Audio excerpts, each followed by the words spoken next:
A Course in Miracles, Workbook for Students, Lesson 135. If I defend myself, I am attacked. Who would defend himself unless he thought he was attacked, that the attack is real, and that his own defense can save himself? And herein lies the folly of defense. It gives illusions full reality, and then attempts to handle them as real. It adds illusions to illusions, thus making correction doubly difficult. And it is this you do when you attempt to plan the future, activate the past, or organize the present as you wish. You operate from the belief you must protect yourself from what is happening because it must contain what threatens you. A sense of threat is an acknowledgement of an inherent weakness, a belief that there is danger which has power to call on you to make appropriate defense. The world is based on this insane belief, and all its structures, all its thoughts and doubts, its penalties and heavy armaments, its legal definitions and its codes, its ethics and its leaders, and its gods, all serve but to preserve its sense of threat. For no one walks the world in armature, but must have terror striking at his heart. Defense is frightening. It stems from fear, increasing fear as each defense is made. You think it offers safety, yet it speaks of fear made real and terror justified. Is it not strange you do not pause to ask, as you elaborate your plans and make your armor thicker and your locks more tight, what you defend, and how, and against what? Let us consider first what you defend. It must be something that is very weak and easily assaulted. It must be something made easy prey, unable to protect itself, and needing your defense. What but the body has such frailty that constant care and watchful, deep concern are needful to protect its little life? What but the body falters and must fail to serve the Son of God as worthy host? Yet it is not the body that can fear, nor be a thing to fear. It has no needs but those which you assign to it. It needs no complicated structures of defense, no health-inducing medicine, no care, and no concern at all. Defend its life, or give it gifts to make it beautiful, or walls to make it safe, and you but say your home is open to the thief of time, corruptible and crumbling. So unsafe, it must be guarded with your very life. Is not this picture fearful? Can you be at peace with such a concept of your home? Yet what endowed the body with the right to serve you thus except your own belief? It is your mind which gave the body all the functions that you see in it and set its value far beyond a little pile of dust and water. Who would make defense of something that he recognized as this? The body is in need of no defense. This cannot be too often emphasized.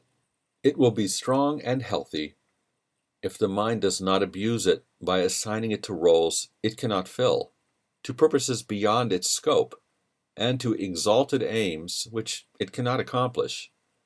Such attempts, ridiculous yet deeply cherished, are the sources for the many mad attacks you make upon it, for it seems to fail your hopes, your needs, your values, and your dreams. The self that needs protection is not real. The body, valueless and hardly worth the least defense, need merely be perceived as quite apart from you, and it becomes a healthy, serviceable instrument through which the mind can operate until its usefulness is over. Who would want to keep it when its usefulness is done? Defend the body and you have attacked your mind, for you have seen in it the faults, the weaknesses, the limits, and the lacks from which you think the body must be saved. You will not see the mind as separate from bodily conditions, and you will impose upon the body all the pain that comes from the conception of the mind as limited and fragile, and apart from other minds, and separate from its source. These are the thoughts in need of healing, and the body will respond with health when they have been corrected and replaced with truth. This is the body's only real defense. Yet is this where you look for its defense? You offer it protection of a kind from which it gains no benefit at all, but merely adds to your distress of mind. You do not heal, but merely take away the hope of healing, for you fail to see where hope must lie if it be meaningful. A healed mind does not plan. It carries out the plans which it receives through listening to wisdom that is not its own. It waits until it has been taught what should be done and then proceeds to do it. It does not depend upon itself for anything except its adequacy to fulfill the plans assigned to it. It is secure in certainty that obstacles cannot impede its progress to accomplishment of any goal, which serves the greater plan established for the good of everyone. A healed mind is relieved from the belief that it must plan, although it cannot know the outcome which is best, the means by which it is achieved, nor how to recognize the problem that the plan is made to solve. It must misuse the body in its plans until it recognizes this is so. But when it has accepted this as true, then is it healed and lets the body go. Enslavement of the body to the plans the unhealed mind sets up to save itself must make the body sick. It is not free to be a means of helping in a plan which far exceeds its own protection and which needs its service for a little while. In this capacity is health assured, for everything the mind employs for this will function flawlessly and with the strength that has been given it and cannot fail. It is perhaps not easy to perceive that self-initiated plans are but defenses with the purpose all of them were made to realize. They are the means by which a frightened mind would undertake its own protection at the cost of truth. This is not difficult to realize in some forms which these self-deceptions take, for the denial of reality is very obvious, yet planning is not often recognized as a defense. The mind engaged in planning for itself is occupied in setting up control of future happenings. It does not think that it will be provided for unless it makes its own provisions. Time becomes a future emphasis to be controlled by learning and experience obtained from past events and previous beliefs. It overlooks the present, for it rests on the idea that past has taught enough to let the mind direct its future course. The mind that plans is thus refusing to allow for change. What it has learned before becomes the basis for its future goals. Its past experience directs its choice of what will happen, and it does not see that here and now is everything it needs to guarantee a future quite unlike the past, without a continuity of any old ideas and sick beliefs. Anticipation plays no part at all, for present confidence directs the way. Defenses are the plans you undertake to make against the truth. Their aim is to select what you approve and disregard what you consider incompatible with your beliefs of your reality. Yet what remains is meaningless indeed, for it is your reality which is the threat that your defenses would attack, obscure, and take apart and crucify. What could you not accept if you but knew that everything that happens, all events, past, present, and to come, are gently planned by one whose only purpose is your good? Perhaps you have misunderstood his plan, for he would never offer pain to you. But your defenses did not let you see his loving blessing shine in every step you ever took. While you made plans for death, he led you gently to eternal life.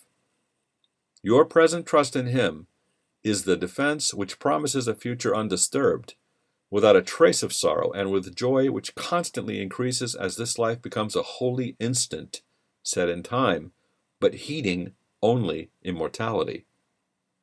Let no defenses but your present trust direct the future, and this life becomes a meaningful encounter with the truth that only your defenses would conceal.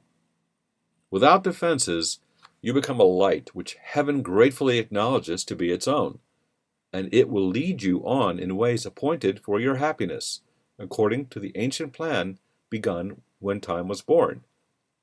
Your followers will join their light with yours, and it will be increased until the world is lighted up with joy. And gladly will our brothers lay aside their cumbersome defenses, which availed them nothing and could only terrify. We will anticipate that time today with present confidence, for this is part of what was planned for us. We will be sure that everything we need is given us for our accomplishment of this today. We make no plans for how it will be done, but realize that our defenselessness is all that is required for the truth to dawn upon our minds with certainty. For 15 minutes twice today, we rest from senseless planning and from every thought which blocks the truth from entering our minds.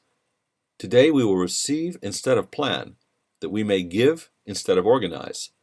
And we are given truly, as we say, if I defend myself, I am attacked. But in defenselessness, I will be strong, and I will learn what my defenses hide. Nothing but that. If there are plans to make, you will be told of them. They may not be the plans you thought were needed, nor indeed the answers to the problems which you thought confronted you, but they are answers to another kind of question which remains unanswered, yet in need of answering until the answer comes to you at last.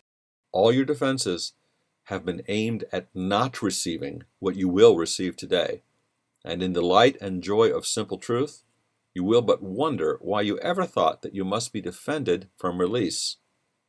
Heaven asks nothing. It is hell that makes extravagant demands for sacrifice. You give up nothing in these times today, when undefended you present yourself to your Creator as you really are. He has remembered you.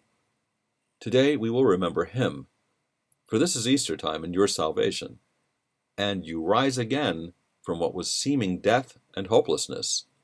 Now is the light of hope reborn in you, for now you come without defense to learn the part for you within the plan of God. What little plans or magical beliefs can still have value when you have received your function from the voice of God Himself? Try not to shape this day as you believe would benefit you most, for you cannot conceive of all the happiness that comes to you without your planning. Learn today, and all the world will take this giant stride and celebrate your Easter time with you.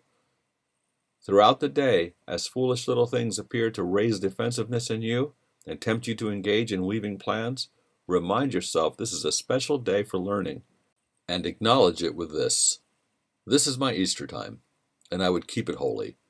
I will not defend myself because the Son of God needs no defense against the truth of His reality.